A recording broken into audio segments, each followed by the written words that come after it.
हाँ, आवाज आ रही है मेरी?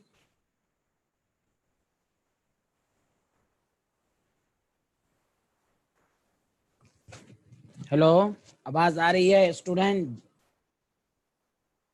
Yes, thank you. तो देखिए, पिछली क्लास में हम लोगों ने जो एनालाइज किया था मोलर कंडक्टेंस, याद होगा सबको कि मोलर कंडक्टेंस क्या है। तो मोलर कंडक्टेंस के दो फॉर्मूले आपके पास आए थे।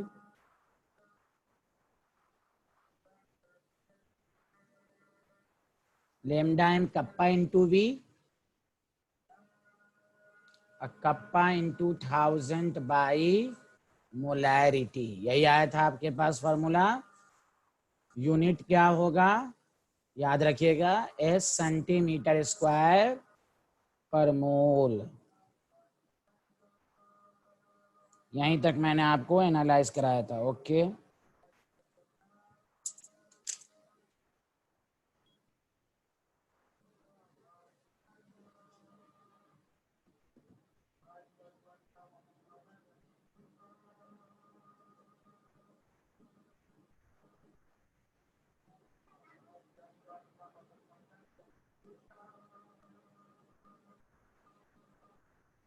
चलिए नेक्स्ट टॉपिक डालिएगा।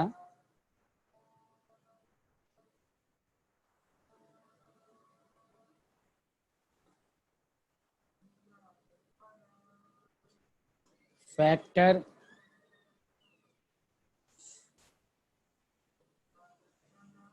affecting the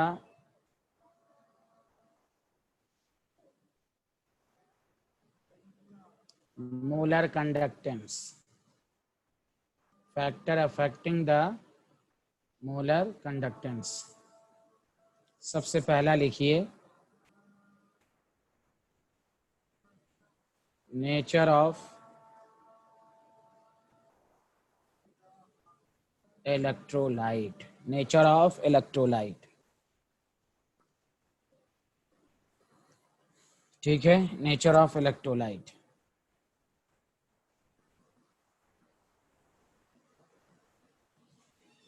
तो देखिए, नेचर ऑफ इलेक्ट्रोलाइट का मतलब ये हुआ, पहले लिख लीजिए, मैं फिर समझा दूंगा कि the molar conductance of strong electrolyte is higher than weak electrolyte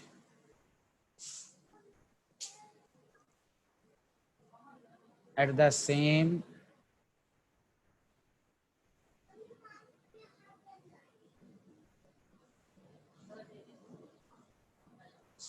concentration range, because a strong electrolyte is almost completely dissociated। बात नहीं, बात नहीं, कंप्लीटली डिसोसिएटेड।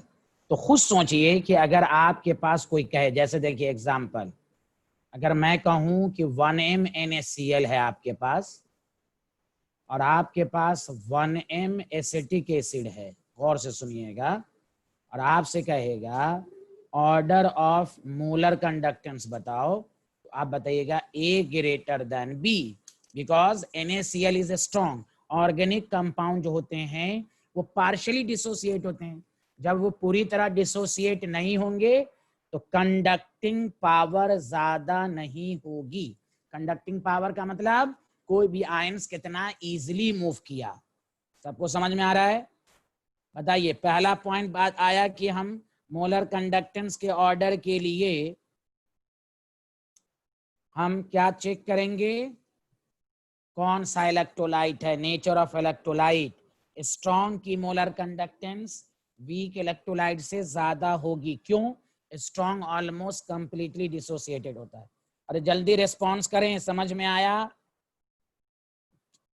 रेशम तलवार, जोहा, हुमा फिरदौस, मोहम्मद जैद, नाइला कमर, नुजहत, सकलैन, शाहीन परवीन, शीबा रियाज, उस्मा खान। अरे उस्मा खान समझ में आया?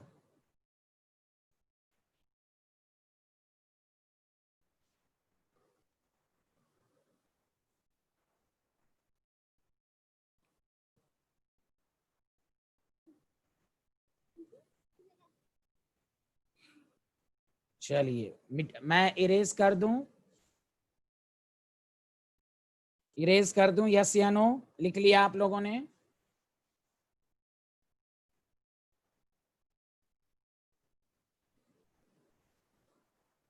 Okay thank you. चलिए हाँ, तो ये आपने लिखा। दूसरा फैक्टर लिखिएगा, दूसरा फैक्टर लिखिएगा,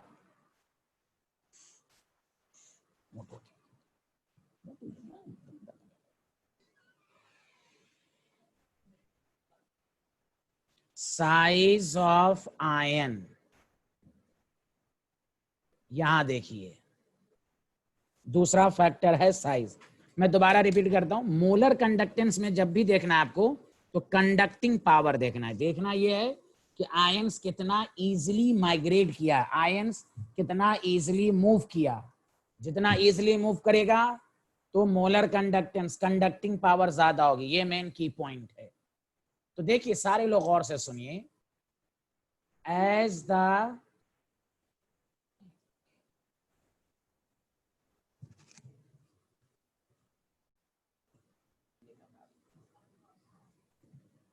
तो एज द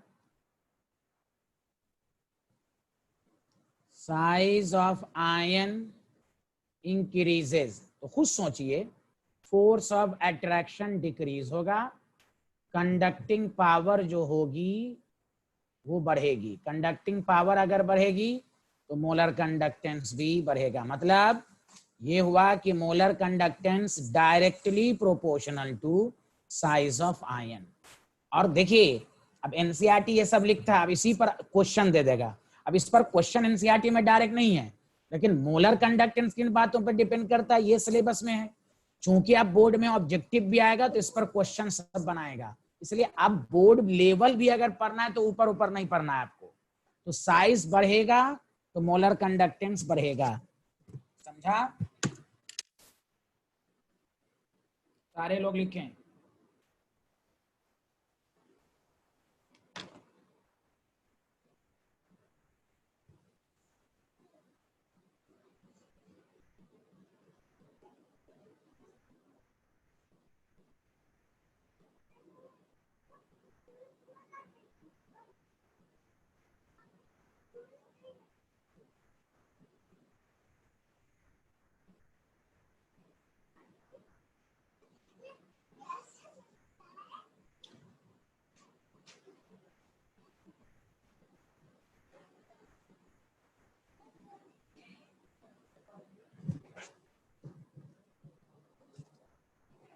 चलिए मैं इस पर एक एग्जाम्पल दे देता हूं आपको। लिख लिया आप लोगों ने? डन? समझ में तो आ गया होगा अच्छे से।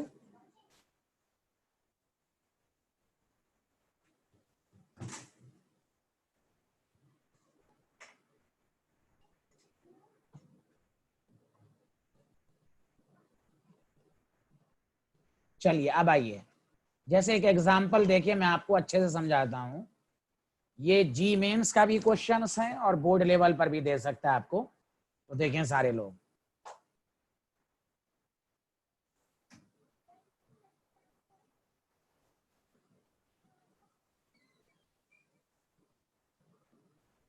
तो साइज ऑफ आयंस पर कैसे क्वेश्चन देगा आपको। जैसे आपको दे देगा 1m LiCl, 1m NaCl, 1m KCl, D 1m CaCl, ये दे देगा। चलिए आपको मोलर कंडक्ट सबकी देखो, सब पहले सुनो क्वेश्चन कैसे करोगे। 1 मिनट सुनो, 1 मिनट मुझे 1 मिनट सुनो, मैं 1 मिनट सुनो सारे लोग। क्वेश्चन जब रहे तो ये मत समझिए कि सर ने शायद, पहला डोमिनेंट फैक्टर हम देखेंगे नेचर ऑफ इलेक्ट्रोलाइट, स्ट्रॉन्ग है कि वीक। तो all are ionic compound, all are strong. पहले हम नेचर ऑफ इलेक्ट्रोलाइट को देखेंगे। देखिए स्टूडेंट की क्या प्रॉब्लम है, स्टूडेंट की प्रॉब्लम ये है कि वो फैक्टर तो पढ़ लेता है और यही तो कहता है कि सर पढ़ लिया क्वेश्चन नहीं आया। उसकी वजह यही है, इसलिए घबराइए नहीं।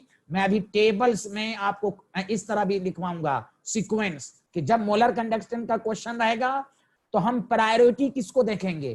पहले हम हमेशा क्वेश्चन में नेचर ऑफ इलेक्ट्रोलाइट को देखेंगे। नायला कमर, जब टीचर समझा रहा हो तो आंसर नहीं देना था आपको please. I am not Azam sir, I am embarrassed sir.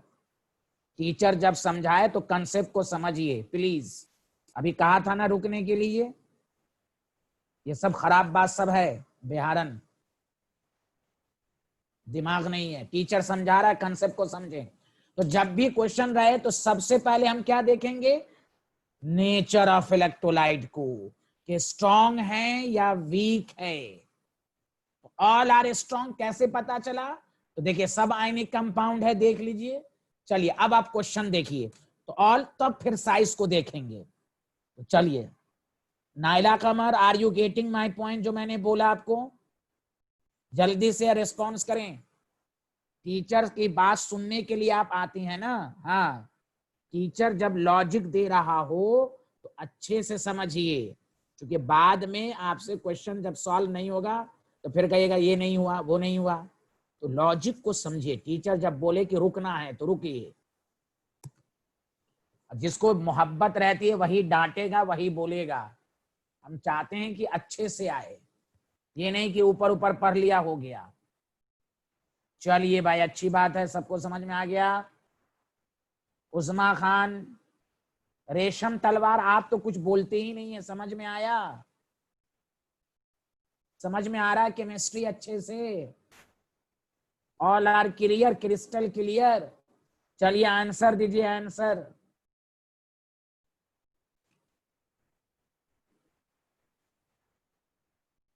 जोहा, आपको समझ में आ रहा है जोहा?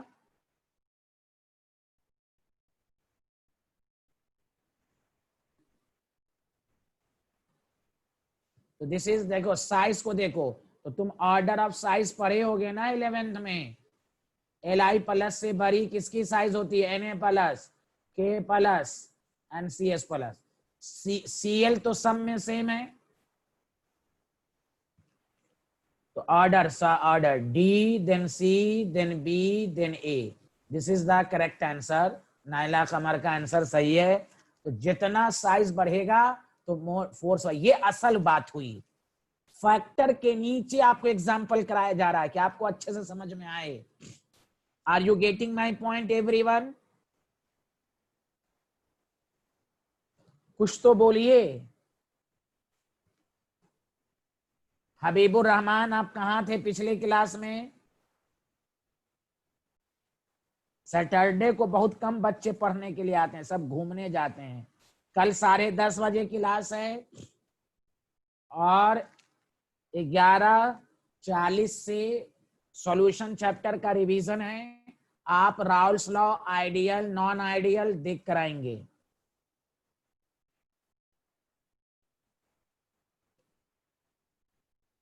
अरे लिख लिया, डन।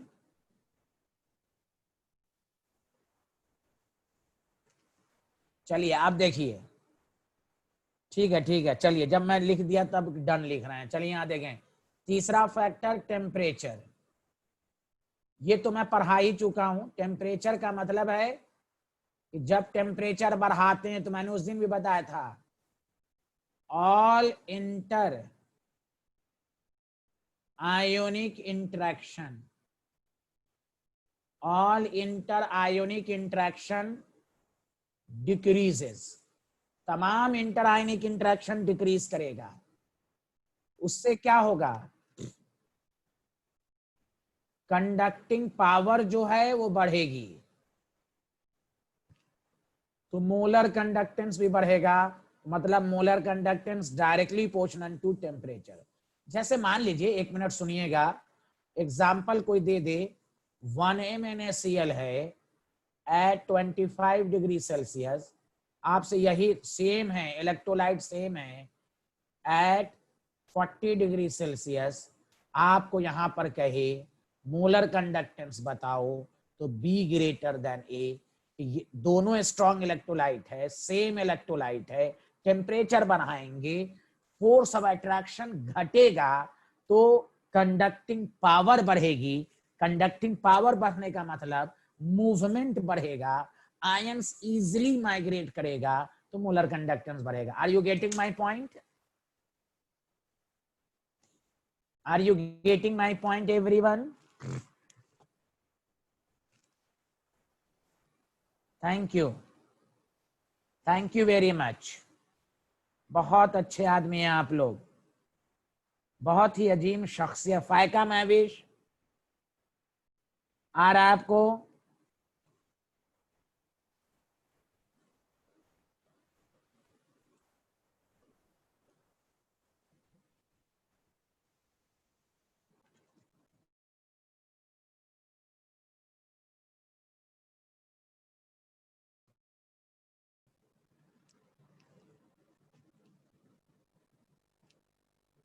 अच्छा, अब देखिए सारे लोग, फोर्थ फैक्टर को बहुत अच्छे से समझिए।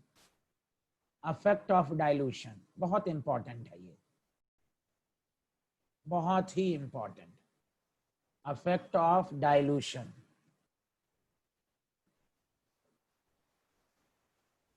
Effect of dilution.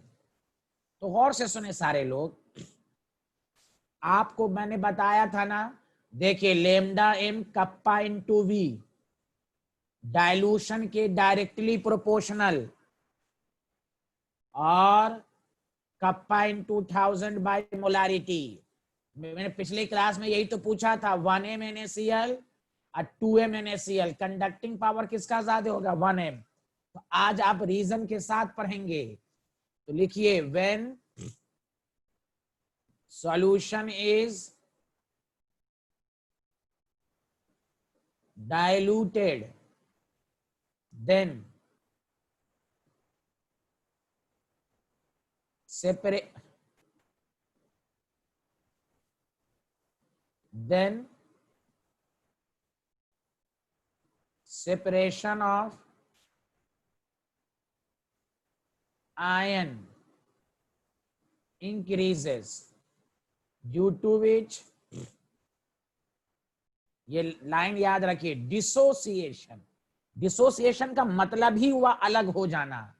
Dissociation, dissociation of electrolyte increases. When solution is diluted, then separation of ion increases, therefore molar conductance increases.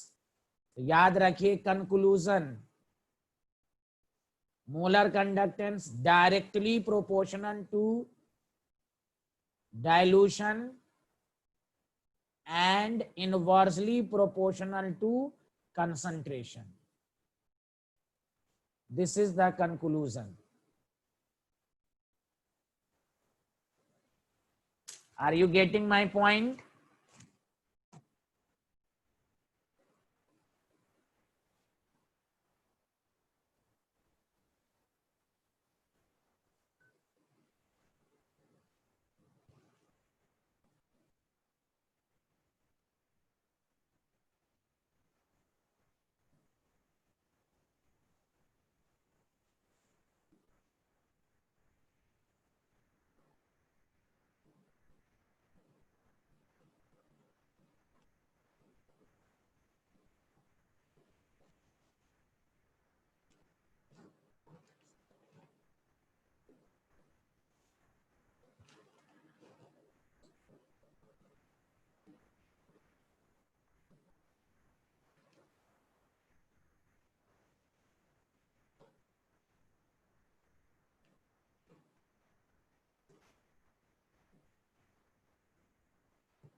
लिख लिया सारे लोग, बोलिए।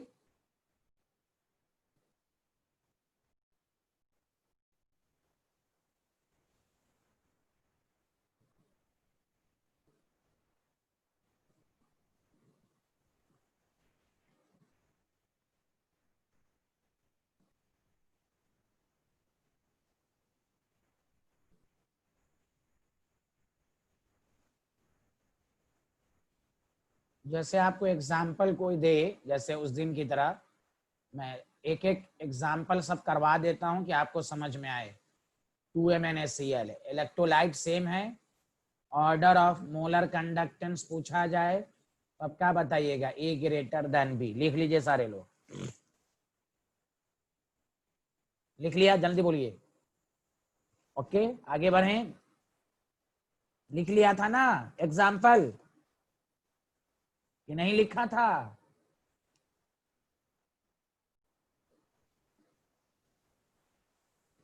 लीजिए, लीजिए, लीजिए, स्टाइल देखिए, स्टाइल जल्दी लिखिए, स्टाइल है ये, जल्दी लिखिए भाई।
अब गौर से सुनिएगा कि आपने ये पढ़ा कि डायलूशन। चलिए अब एक लाइन छोड़ के रिमार्क्स लिखिए।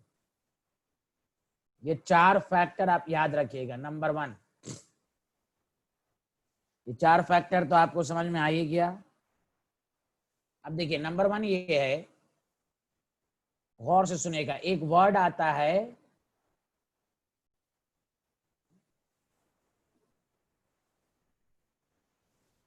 कि infinite dilution. What does mean? गौर से सुनिए, अच्छे से लिखना शुरू कीजिए, मैं समझा दूंगा। It means solution is so dilute at which molar conductance of electrolyte is maximum, और आगे का लाइन, एंड लिमिटिंग। लिमिटिंग का मतलब इससे ज्यादा अब नहीं होगा। It mean solution is so dilute eight which molar conductance of electrolyte is maximum. अच्छा एक मिनट, अटेन्स इन विच मोलर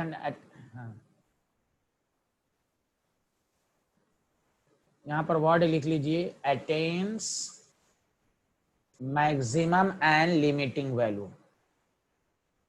ठीक है, it mean solution is so, खुद सोचिए एक बात, देखिए सॉल्यूशन को जब डाइल्यूट करते हैं, ध्यान दीजिएगा, तो क्या होता है, अभी क्या पढ़ाया, मोलर दोनों के बीच का सेपरेशन बढ़ेगा। डाइल्यूट करते रहिए, सेपरेशन बढ़ेगा। इनफाइनाइट डाइल्यूशन पर मैक्सिमम, उसका रीजन क्या है, क्या कहेंगे, because at infinite dilution, because at infinite dilution dissociation of electrolyte is maximum, sorry, dissociation of electrolyte is 100%. Maximum का मतलब 100%।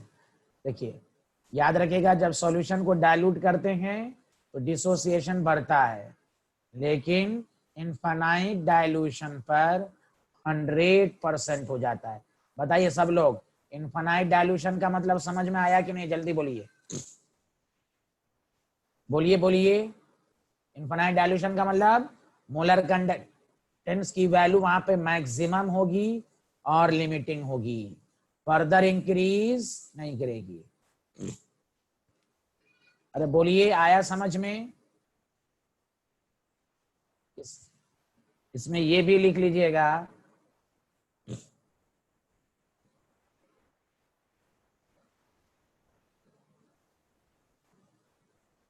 Molar conductance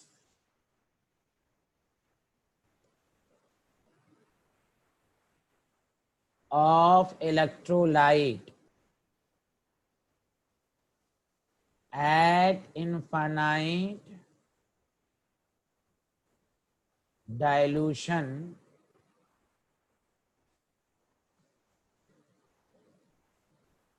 is also called, ये नया नाम याद रखिएगा, ये बहुत न्यूमेरिकल में आएगा, लिमिटिंग मोलर कंडक्टिविटी। याद रखिए, कहीं पर अगर वर्ड लिखा रहे, कहीं पर वर्ड लिखा रहे कि molar conductance at infinite dilution, तो याद रखिएगा इसका दूसरा नाम है, जब भी न्यूमेरिकल में क्या है, लिमिटिंग मोलर कंडक्टिविटी, तो आप क्या समझिएगा, molar conductance of electrolyte at infinite dilution. समझा? तो molar conductance at infinite dilution का मतलब एक कि जिस डाइल्यूशन पर मोलर कंडक्टेंस की वैल्यू मैक्सिमम हो जाए उसको हम कहते हैं। समझ बात आ रही है कि नहीं? अब दूसरा क्या है कि molar conductance of electrolyte at infinite dilution को लिमिटिंग मोलर कंडक्टिविटी कहते हैं। तो ये सब अल्टरनेटिव लाइन आपको याद रखना है। बताइए, are you getting my point? सबको समझ में आ गया? आगे बढ़ें।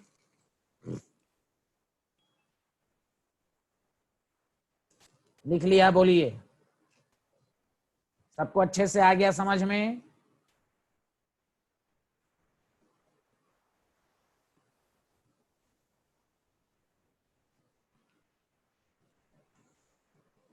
अब देखिए, रिमार्क्स का सेकंड पॉइंट, रिमार्क्स नहीं लिखना है, सेकंड पॉइंट।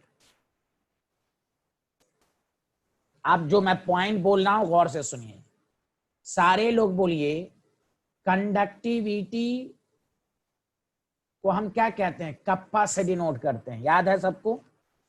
और याद है कंडक्टिविटी क्या थी? कंडक्टेंस ऑफ, लिखना नहीं है, conductance of unit volume of solution. याद आया कि नहीं सबको? कंडक्टिविटी का मतलब conductance of unit volume, which is also called reciprocal of resistivity. लेकिन फिजिकल मीनिंग क्या थी? Conductance of unit volume. अब सुनिए अच्छे से, ये लाइन बहुत बहुत इंपॉर्टेंट है, खुद एनसीईआरटी के इन टेक्स्ट में रीजनिंग टाइप में पूछा है कि गौर से सुनिए। व्हेन, पहले सुनिएगा, लिखिएगा नहीं please. When solution is diluted then conductivity of electrolyte decreases, very very important, molar conductance increase होता है, याद रखिएगा। अब क्यों वो बताऊंगा, पहले लैंग्वेज पर कमांड करें।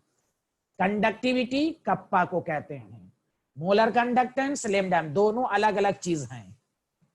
Molar conductance directly proportional to dilution, ये डिफिनेशन को भी देखिए, मैं अभी बताऊंगा। कंडक्टेंस ऑफ यूनिट वॉल्यूम मतलब ये हुआ कि बिकॉज जब डाइल्यूट करेंगे तो देखो NaCl फर्ज कर लो, डायल्यूट तुम किए, नंबर ऑफ आयंस तो सेम ही रहेगा, वॉल्यूम बहुत ज्यादा बढ़ जाएगा, तो because number of ions per unit volume decreases. Unit volume का मतलब ये हुआ per unit volume decreases with dilution. Reasoning type में एक बोर्ड के एग्जाम में यही लिखेंगे। देखिए लेमडा एम क्या है, कप्पा इंटू वी है।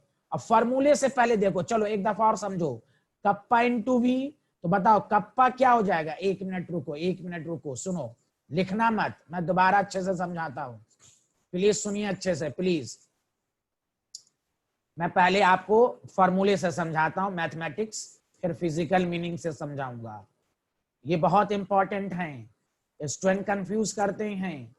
याद रखो, सॉल्यूशन को जब डाइल्यूट करेंगे तो मोलर कंडक्टेंस बढ़ेगा, कंडक्टिविटी घटेगी।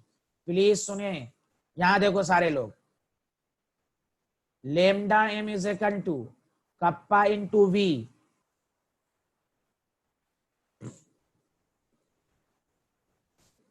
तो kappa is equal to lambda V. देखो सारे लोग, सॉल्यूशन पहले ऐसे समझो, सॉल्यूशन इज डाइल्यूटेड, तो क्या मतलब होता है डाइल्यूट का, वॉल्यूम बढ़ेगा, तो वॉल्यूम के इनवर्सली प्रोपोर्शनल कप्पा डिक्रीजेस। इस तरह भी तुम साइड में लिख लेना एग्जाम में, लेकिन ऐसे नहीं समझना है, तुम खुद सोचो, तुम खुद सोचो कंडक्टिविटी क्या होती है, रीजन लगाओ।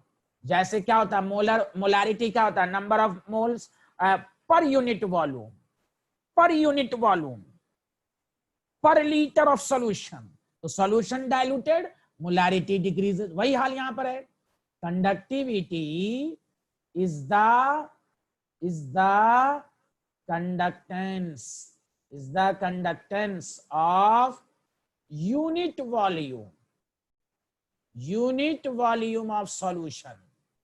वही कहा गया कि जब सॉल्यूशन को डाइल्यूट करेंगे तो नंबर ऑफ आयंस तो बढ़ेगा, लेकिन number of ions per unit volume decrease करेगा विथ डाइल्यूशन, इसीलिए कप्पा डिक्रीज करेगा। अब बताओ सारे लोग, अच्छे से आया या नहीं आया। Effect of dilution on conductivity, on conductivity, conductivity समझ लो प्लीज सारे लोग। कंडक्टिविटी का मतलब कप्पा, कप्पा पे क्या इफेक्ट है, डिक्रीज करेगा। बोलो बोलो, आया सबको समझ में? कोई बोल ही नहीं रहा है भाई, क्या हो गया, नहीं समझ में आ रहा है?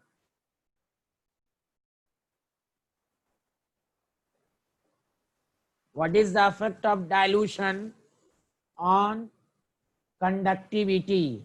On conductivity, what is the effect of dilution on conductivity? देखो पहले मैथ से समझो, unit volume, unit volume, unit volume, तो जितना वॉल्यूम बढ़ाओगे, समझा कि नहीं, तो हमें तो देखो 10 क्यूब में, खुद सोचो 10 क्यूब में 50 कंडक्टिविटी, तो यूनिट वॉल्यूम में क्या होगा, तो घटेगा ना। और तुम अगर देखो पहले वॉल्यूम था 10 था, अब तुम 100 क्यूबिक सेंटीमीटर कर दिए, तो 100 क्यूब में इतना, तो 1 सेंटीमीटर में कितना, तो घटेगा ना। तो 10 सेंटीमीटर का कंडक्टिविटी ज्यादा होगा। बोलो बोलो, अच्छे से समझ में आया कि नहीं, जल्दी बोलो। रेशम तलवार, जोहा, होमा फिरदौस, ऐसिफ, आमना, हबीबुर रहमान, सकलैन मुश्ताक, सकलैन मुश्ताक, सबको समझ में आया भाई? अब सुनो conclusion, conclusion, conductivity directly proportional to concentration but inversely proportional to dilution। Please सारे स्टूडेंट कंफ्यूज मत होना, इससे पहले था lambda M directly proportional to dilution. तो मैं पढ़ाने के साथ साथ कंक्लूजन, कि आपको ये फंडा क्लियर हो, ये फंडा क्लियर हो, सबको लिख लो अच्छे से। एग्जाम में ये लिखोगे जहां मेरे पेन का एरो है, और ये मैथमेटिक्स के फॉर्म में भी लिख लो साइड में करके, कि जब सेल्फ स्टडी करो तो सारे पॉइंट्स तुम्हारे सामने हो।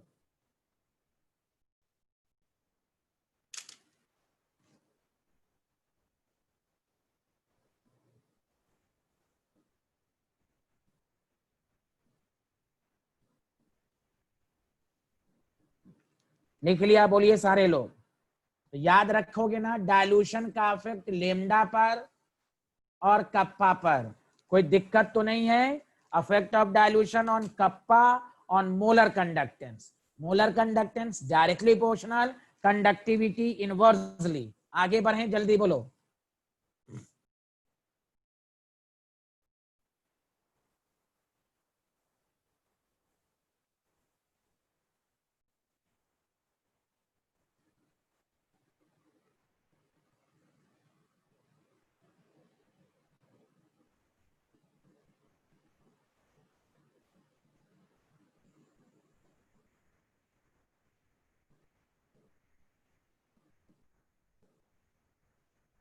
आसिफ, आसिफ मेरी बात सुन रहे हैं? आसिफ मेरी आवाज आ रही है आपको?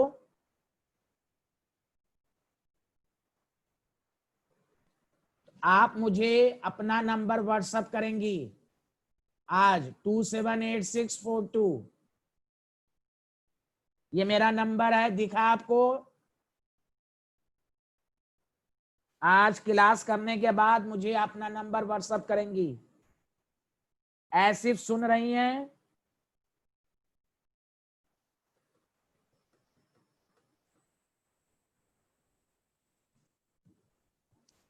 ये बोल ही नहीं रही हैं।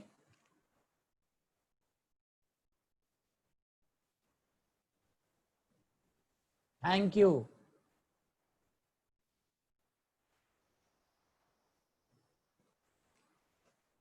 अब आइए गौर से सुनिए। ये था कंडक्टिविटी। अब ध्यान देना है, अभी लिखिएगा नहीं, एक एग्जाम्पल है।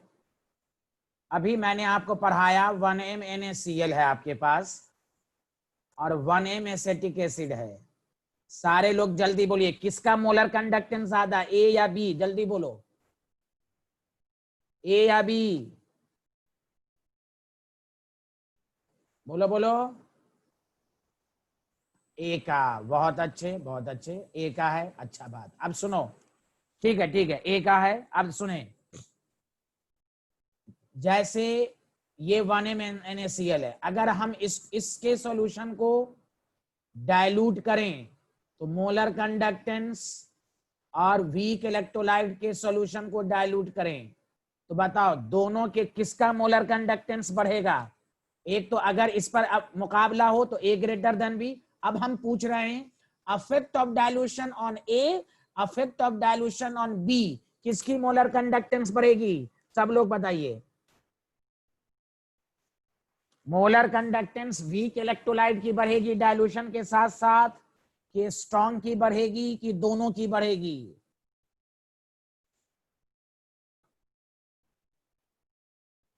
जल्दी बोलिए।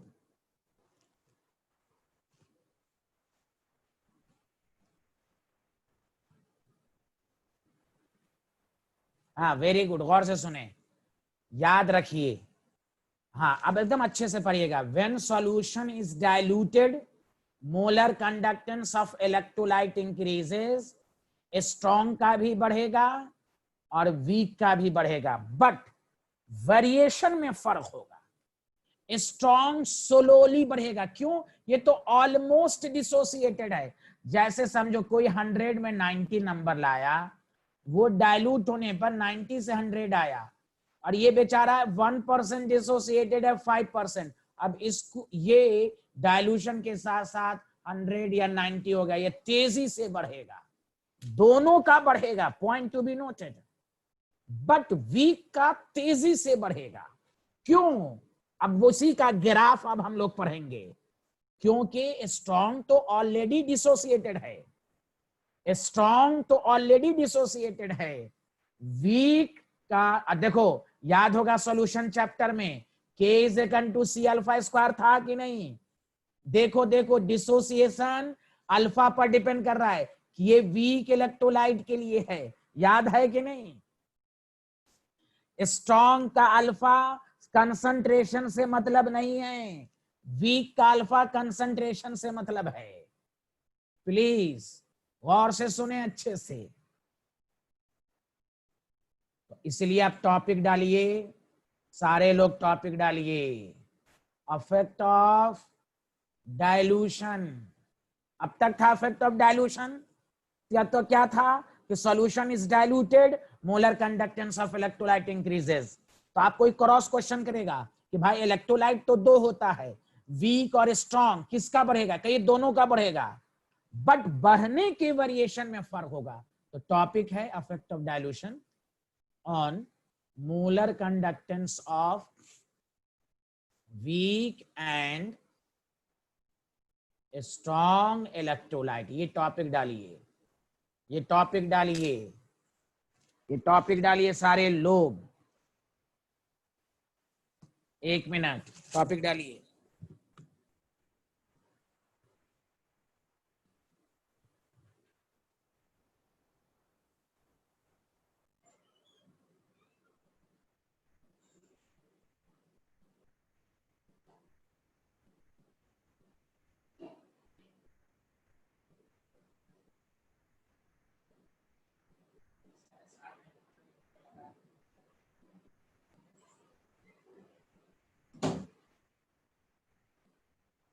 बताइए सबको समझ? हाँ, अब गौर से सुनिए सारे लोग अच्छे से। तो अब हम लोग ये टॉपिक पढ़ेंगे। अब ध्यान दीजिए, इसमें सबसे पहला, ध्यान दीजिएगा, सबसे पहला टॉपिक है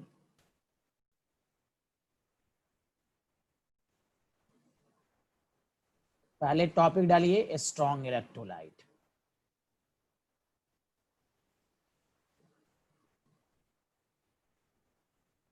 सबसे पहला टॉपिक है स्ट्रॉन्ग इलेक्ट्रोलाइट।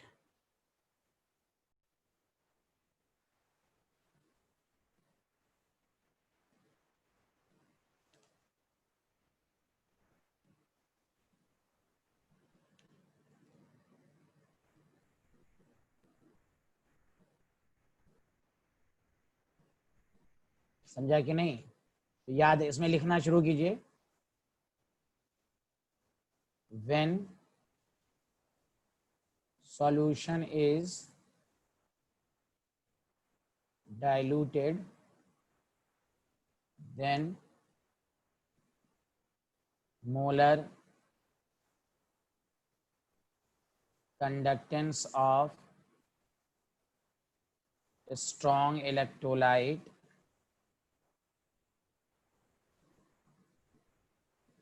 increases slowly.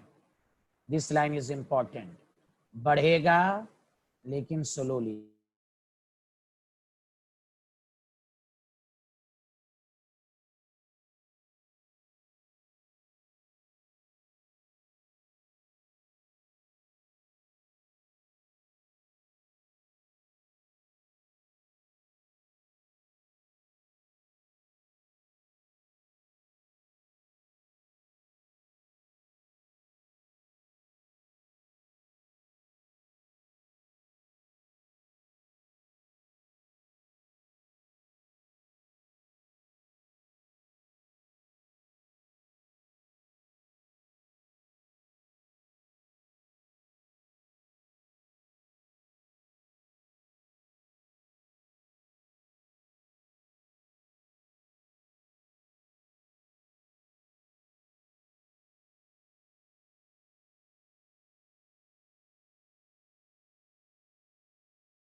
आवाज आ रही है मेरी? समझ में आ रहा है सबको? यहां तक समझ में आ गया?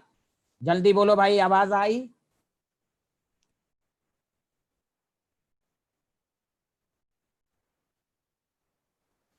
चलिए, लिख लिया आप लोगों ने?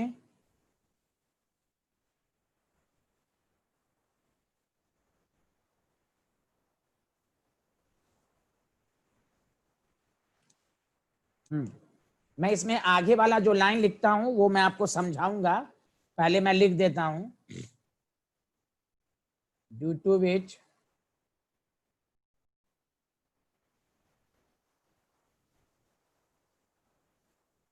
Graph of lambda m versus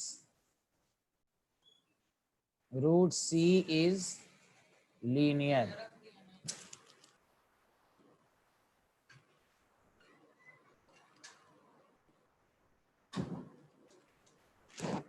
is linear,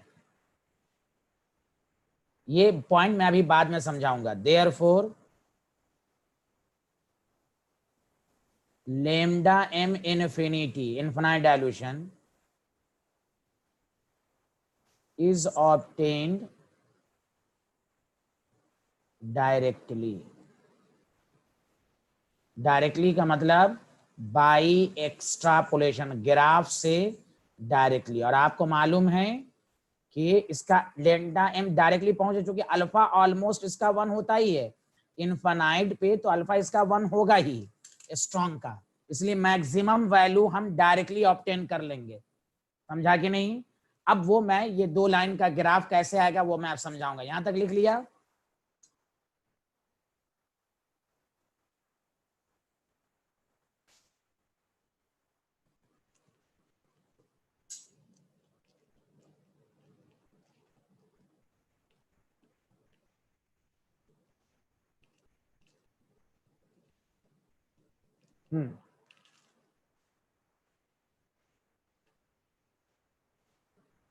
अच्छा, एक्स्ट्रा के बाद क्या लिखा था? ओके,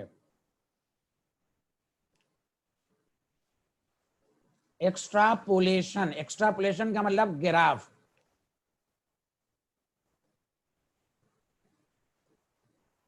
ठीक है, ग्राफ से हम निकाल सकते हैं। ओके,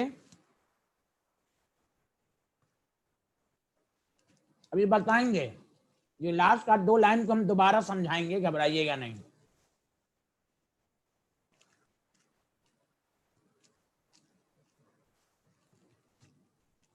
लिखिएगा नहीं, एक साइंटिस्ट का नाम है, अभी लिखिएगा नहीं please. D by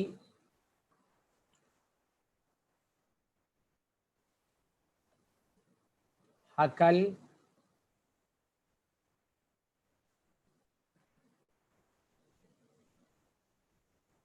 ऑनसेजर equation.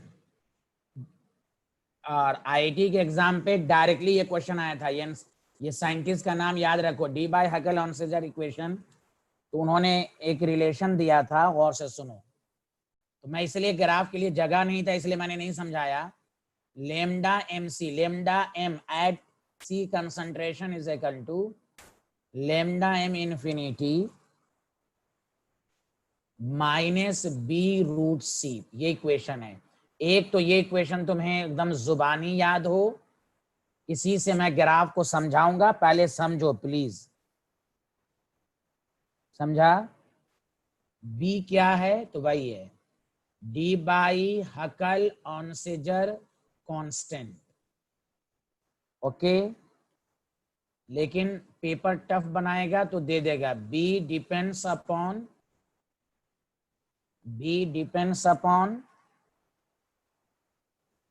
A nature of electrolyte, के स्ट्रॉन्ग है कि वीक है, सबसे पहली बात। और स्टूडेंट सिर्फ रट के जाता है। अगर पेपर टफ बना दिया, कहा गया कि B D by हकल Onsager equation में बी किन बातों पर डिपेंड करता है, तो जमीन तारे पर है, तारे जमीन पर हो जाएंगे। नेचर ऑफ सॉल्वेंट, सॉल्वेंट आप कौन सा ले रहे हैं। तीसरा टेम्परेचर। अब सुनो, अच्छे से लिखना मत। If you draw the graph, please सुनो, प्लीज सुनो, लिखना मत। इस इक्वेशन को देखो, लेमडा mc है और 1 मिनट,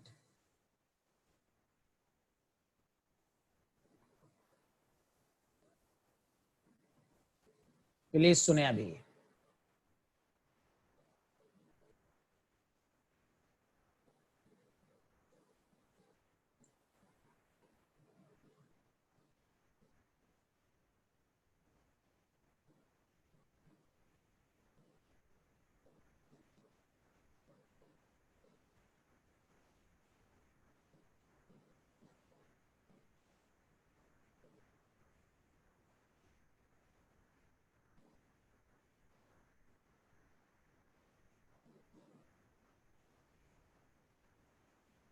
इससे पहले का पूरा लिख लिया था आपने?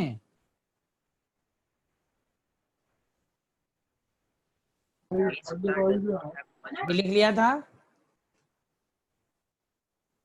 चलो पहले यहां तक लिखो सुन लोग, चलो यहां तक लिखो।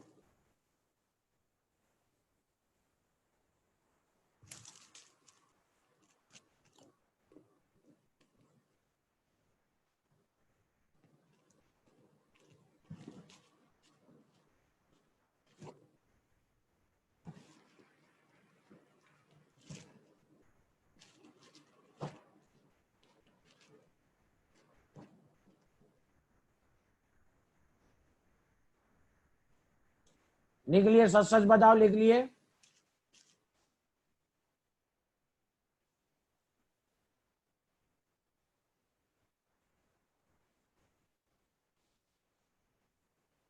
तो देखो ग्राफ को गौर से सुनो अच्छे से। तो ये जो लेमडा mc है, lambda infinity minus B root C, तो हम इसको इस तरह भी लिख सकते हैं, minus B root C plus lambda m infinity.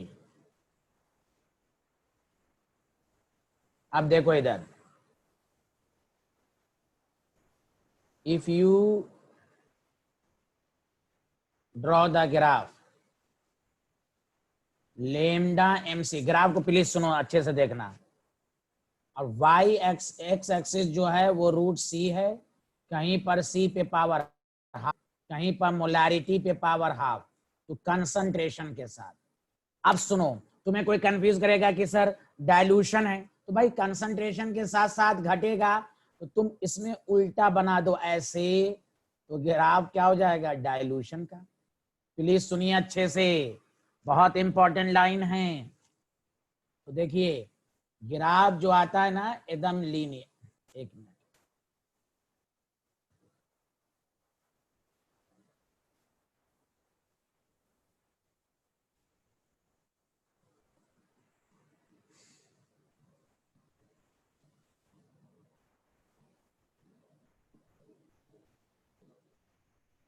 तो ग्राफ ये लीनियर हो गया आपका, समझा कि नहीं? तो ये याद रखिए। Any problem? अब गौर से सुनिए, लीनियर क्यों है? जब कोई भी चीज स्लोली इंक्रीज होती है, जब कोई भी चीज स्लोली इंक्रीज होती है तो ग्राफ लीनियर आता है। अब देखो, और तुम ऐसे भी समझो, y is equal to M X plus C, slope negative में, तो स्लोप क्या है इसमें? Minus B. इंटरसेप्ट क्या है? Intercept lambda M infinity. देखो स्लोप नेगेटिव है। अब सुनो अच्छे से, तो वही मैं सिखाना चाह रहा था आपको, सारे लोग दोबारा देखो कि जब व्हेन, सुनो दोबारा, when solution is diluted molar conductance of a strong electrolyte increases slowly. अब देखो कंसंट्रेशन के साथ साथ घट रहा है, तो उल्टा बना दो, तो डाइल्यूशन के साथ साथ क्या होगा? बढ़ेगा। कंसंट्रेशन के साथ साथ घटेगा, तो डाइल्यूशन के साथ साथ बढ़ेगा। समझा? अब सुनो, तो लीनियर ग्राफ आएगा। उसके बाद बताया गया, देखो इस ग्राफ में तुम इसको टच कर दो, मान लो,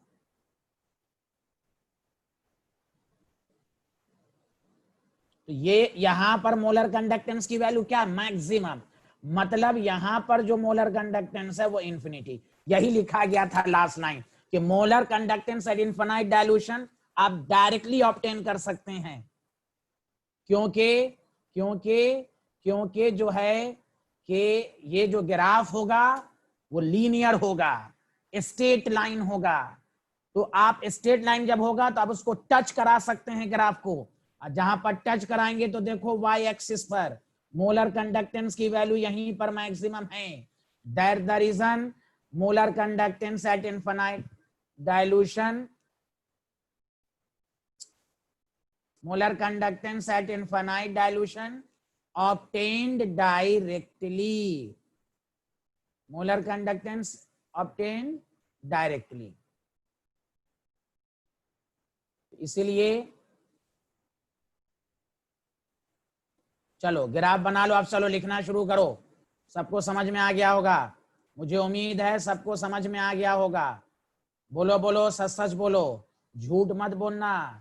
ये डाइल्यूशन के साथ साथ है, समझा? उल्टा कर दो और ग्राफ को लीनियर बना दो, लीनियर बना दो और ये ग्राफ को टच करा दो। तो यहां पर क्या हो जाएगा, लैम्डा एम इन्फिनिटी। बोलो सबको समझ में आया? जल्दी बोलो हाँ या ना, बोलो यार। सबको ग्राफ समझ में आ गया? अब वो लास्ट का 2 लाइन भी सबको समझ में आ गया था कि नहीं?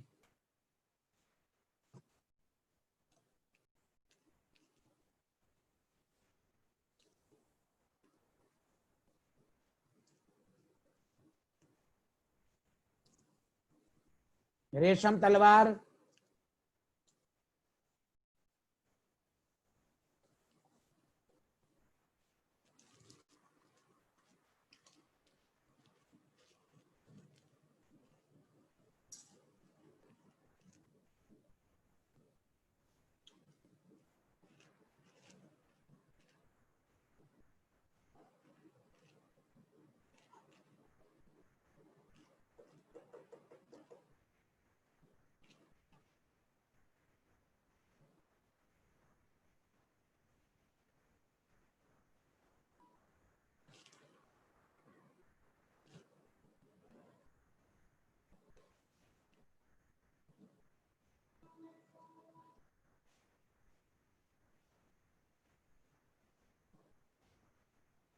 अब वीक इलेक्ट्रोलाइट के बारे में लिखिए, जल्दी जल्दी लिखिए, लिखना शुरू कीजिए।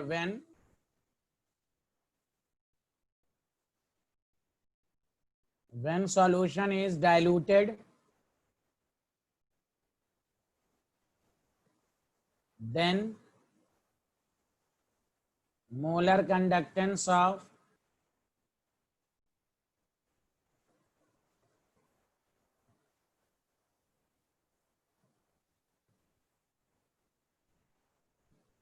increases rapidly, मतलब sharply। क्यों? because it is partially dissociated। उसके बाद मैं हिंदी में 2-3 बात लिखवा दूंगा। क्या हिंदी में लिखना पसंद करेंगे ना आप लोग? पिछले क्लास की तरह समझ में आ जाएगा अच्छे से। बोलो बोलो।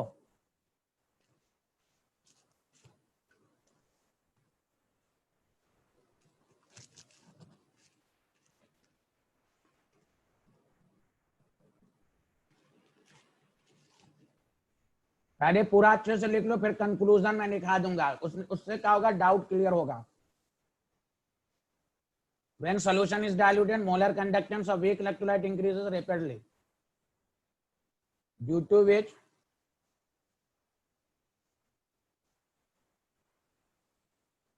graph of lambda m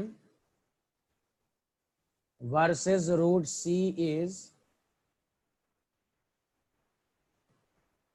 not linear। जब लीनियर नहीं है तो therefore, गौर से सुनो, therefore molar conductance at infinite dilution is not obtained directly। ये डायरेक्टली ग्राफ के निकाला जा सकता है, ऑब्टेन डायरेक्टली नहीं हो सकता, क्योंकि हमेशा इसका अल्फा जो होगा वो ऑलमोस्ट 1 नहीं हो सकता, बढ़ेगा। लेकिन एक बात सुनो, एक बात सुनो, ये कंफ्यूजन दूर करना, इधर सुनो। कोई भी डाइल्यूशन हो, स्ट्रॉन्ग इलेक्ट्रोलाइट की मोलर कंडक्टेंस हमेशा वीक से ज्यादा होगी, ये याद रखना। ये हम डायलूशन का इफेक्ट पढ़ रहे हैं, मतलब ये कि डायलूशन का इफेक्ट पढ़ रहे हैं। डायलूशन का इफेक्ट का मतलब कि स्लोली इंक्रीज कर रहा है, एक शार्पली इंक्रीज कर रहा है। लेकिन किसी भी डायलूशन पर स्ट्रॉन्ग इलेक्ट्रोलाइट की मोलर कंडक्टेंस वीक से ज्यादा ही होगी। ये पॉइंट दिमाग में सेट कर लें। बस फर्क ये है कि इसका डायलूशन के साथ मोलर कंडक्टेंस शार्पली इंक्रीज करेगा, उसका स्लोली इंक्रीज करेगा। लेकिन किसी भी पॉइंट पर अगर मुकाबला हो तो आपका मोलर कंडक्टेंस स्ट्रॉन्ग का ज्यादा ही होगा। बताओ, इसको लिख लिया आप लोगों ने?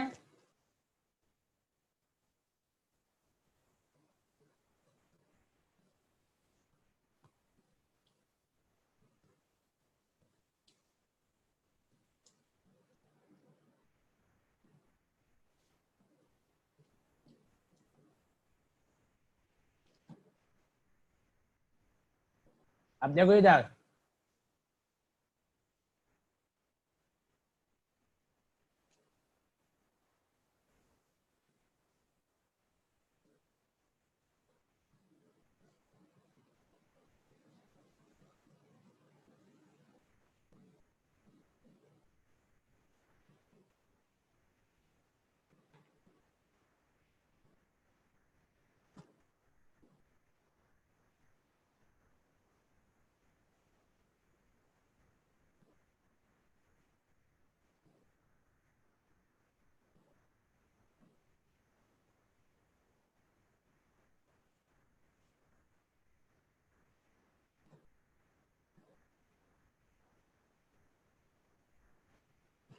समझा कि नहीं? तो स्ट्रेट लाइन, इसलिए ऑब्जेक्ट बोर्ड में पूछता है, ऐसे कर देगा, ऐसे कर देगा, और कहेगा बताओ व्हाट इज द ए और बी कौन सा इलेक्ट्रोलाइट है, तो आप कहेगा ए वीक है और बी क्या है, स्ट्रॉन्ग है।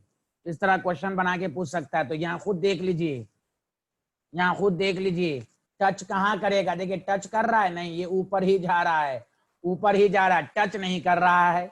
टच मी नहीं हो रहा है यहाँ, यू नो टच मी, ये याद रखें। वहां ग्राफ में क्या था? टच मी था। अरे बोल ही नहीं रहे हो भाई तुम लोग।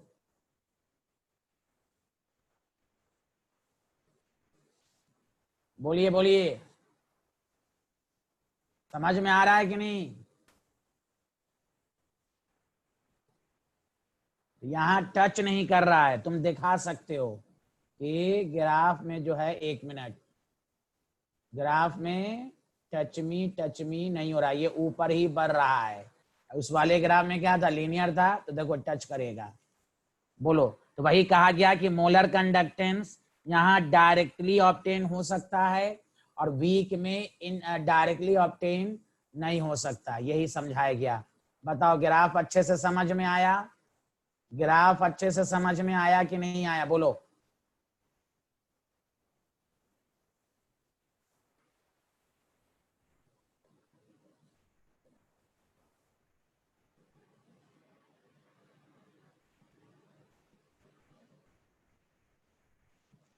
देखो एक बात हमेशा याद रखना,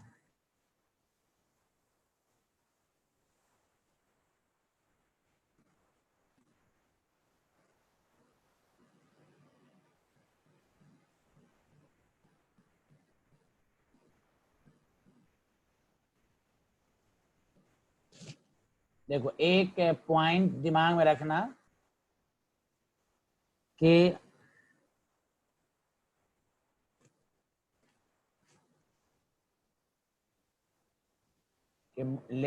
molar conductance of strong electrolyte, ये दिमाग में रख लो, सेट कर लो,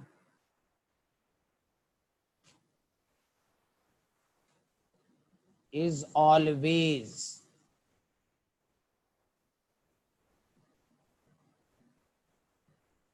ग्रेटर देन, इस ग्राफ से ये समझ में आया, greater than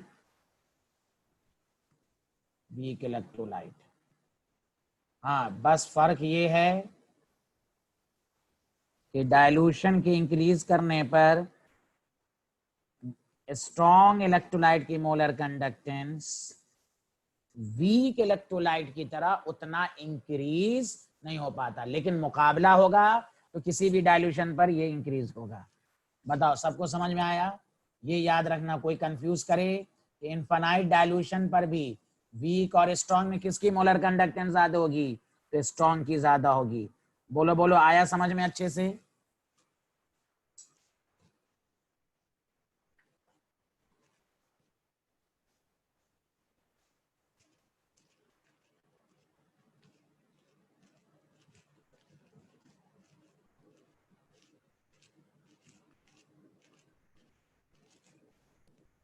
that the reason. देखो अब इसलिए इस चैप्टर का सबसे important topic Kohlrausch law. Kohlrausch law बहुत इंपॉर्टेंट। ये क्यों आया वो अब पता चलेगा। कोहराज लॉ जल्दी से लिखो, या दूसरा नाम लॉ ऑफ इंडिपेंडेंट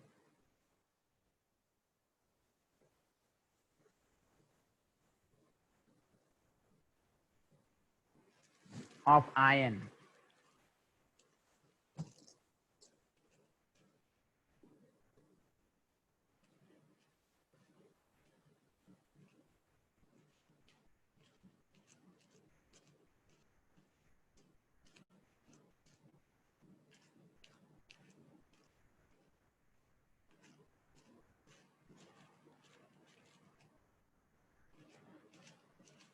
देखो इसको अच्छे से समझो, और अभी कुछ भी मत लिखना, सारे लोग सुनो। क्वेश्चन ये है, कोहरास लॉ क्या है? एक बात बताइए, आपने अभी देखा कि हम molar conductance eight infinite dilution strong का डायरेक्टली निकाल सकते हैं, वीक का molar conductance eight infinite dilution obtain तो किया जा सकता है, डायरेक्टली नहीं इनडायरेक्टली। तो इनडायरेक्ट वीक का मतलब यही हुआ, लॉ की मदद से। तो कोहरास लॉ क्या है? याद रखो, चूंकि वीक इलेक्ट्रोलाइट की मोलर कंडक्टेंस हम डायरेक्टली ऑब्टेन नहीं कर सकते, इनडायरेक्टली, तो कोहरास लॉ बहुत आसान है। देखो क्या नाम है, लेकिन यहां देखो कितना आसान है ये, गौर से सुने। कि मान लो कि ये इलेक्ट्रोलाइट है Na+Cl-। अभी क्या बताया था, मोलर कंडक्टेंस एट इनफाइनाइट का मतलब क्या हुआ कि जब सॉल्यूशन को डाइल्यूट करते हैं तो फोर्स ऑफ अट्रैक्शन कम होता है। इनफाइनाइट का मतलब हुआ कि फोर्स ऑफ अट्रैक्शन है ही नहीं।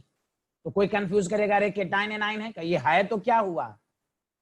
जहां पर केटाइन एनाइन होता है फोर्स ऑफ अट्रैक्शन लगता है, लेकिन इनफाइनाइट पर there is no interionic interaction, each ions move independent, इसलिए नाम है इंडिपेंडेंट। केटायन का ना एनायन पर कोई फर्क पड़ेगा, एनायन का ना केटायन पर कोई फर्क पड़ेगा। तो कितना अच्छा रूल है। तो बस उन्होंने कहा कि मोलर कंडक्टेंस जब इलेक्ट्रोलाइट होगा वो दोनों के सम के बराबर होगा, बस इसी को कोहरास लॉ कहते हैं। इसका अपना कंट्रीब्यूशन होगा, इसका अपना कंट्रीब्यूशन होगा। लेकिन इनफाइनाइट डाइल्यूट, अगर कोई कहे इनफाइनाइट ना लिखे, कहे इसका बताओ, क्या इसका मोलर कंडक्टेंस ए मोलर कंडक्ट बी लिख सकते हैं? नहीं। क्यों? इनफाइनाइट से पहले कुछ ना कुछ फोर्स ऑफ अट्रैक्शन रहेगा, दोनों में लड़ाई होगी, और जब लड़ाई होगी तो सम के बराबर नहीं होगा, इनफाइनाइट ही पर सम हो सकता है। इसलिए कोहरास लॉ सिंपल कहा, the limiting molar conductivity of electrolyte is equal to sum of molar conductance of its contributing ion। तो सम के बराबर क्यों हुआ? इसलिए हुआ कि there is no interionic interaction, no interionic interaction.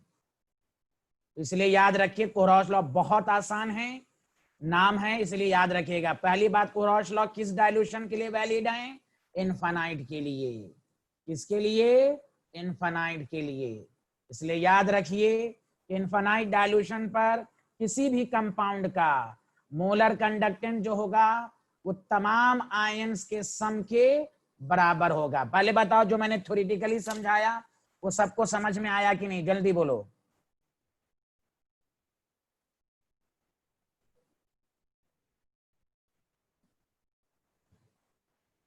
बहुत आसान लॉ है, कोई घबराने की बात नहीं है। बस कि मोलर कंडक्टेंस जो इलेक्ट्रोलाइट का इन्फिनाइट पर है वो अपने आयंस की मोलर कंडक्टेंस के सम के बराबर होगा, बस सम के बराबर होगा। इन्फिनाइट से पहले सम नहीं हो सकता, क्योंकि फोर्स की बात होगी। और फोर्स की बात जब होगी तो देखो एग्जाम में तुम कैसे लिखोगे। तो पहला देखो, लिखना शुरू करो। पहला point,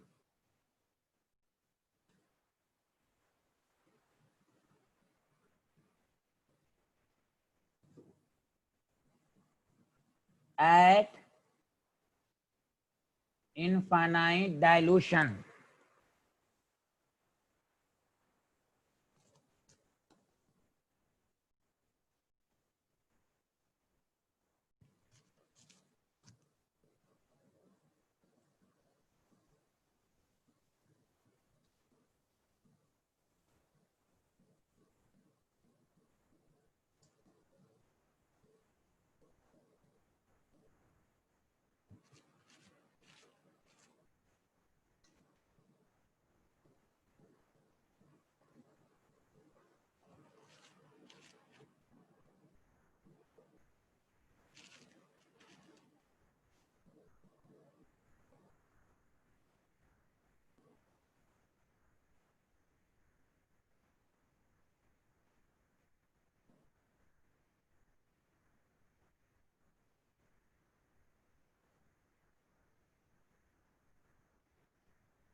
each ion moves independently.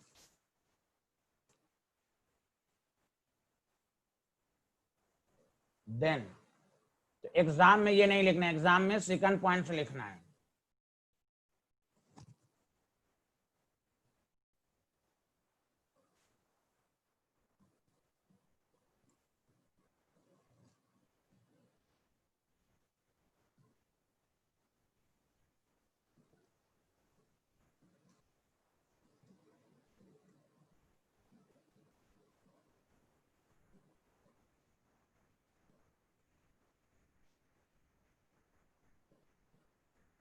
Molar conductivity of electrolyte का मतलब ही हुआ इनफाइनाइट डायलूशन।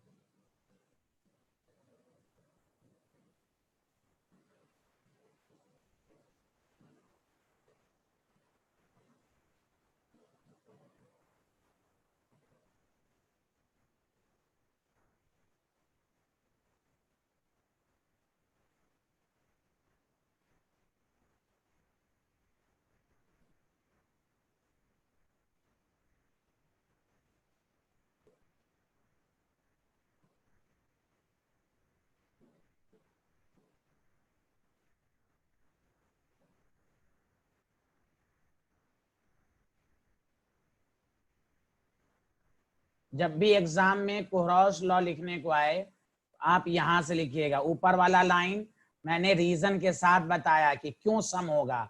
इसलिए सम होगा कि इनफाइनाइट पर dissociation of electrolyte is completed, no interionic interaction, इसलिए दोनों का सम होगा। बताओ, लिख लिए यहां तक? जल्दी बोलो।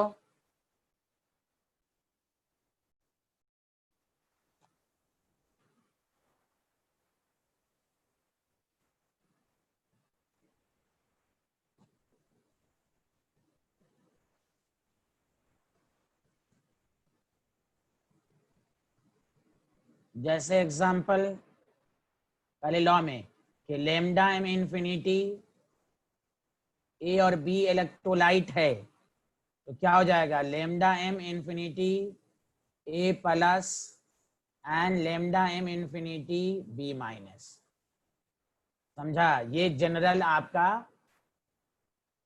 फॉर्मूला हो गया कि किसी भी इलेक्ट्रोलाइट की मोलर कंडक्टेंस इनफाइनाइट पर दोनों के सम के बराबर होगा। अब जैसे एग्जांपल मैं दे रहा हूं, जैसे लेमडा एम NaCl है तो क्या हो जाएगा, lambda M infinity Na plus plus lambda M infinity Cl minus. Example 2, इधर सुनो, इसको देखना अच्छे से।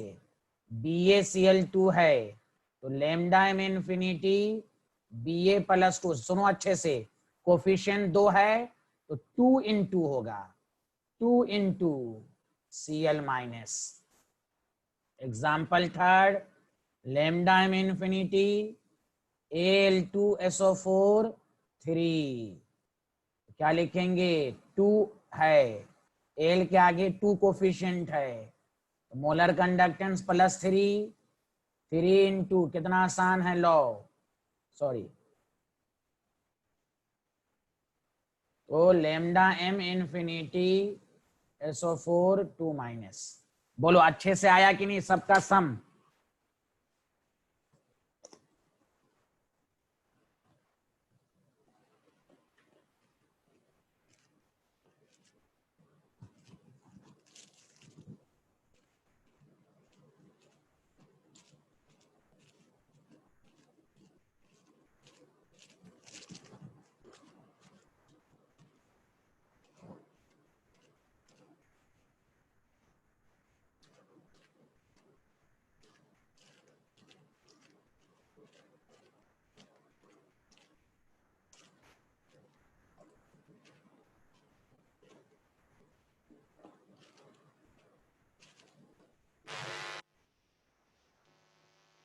लिख लिया, जल्दी बोलो, चलो।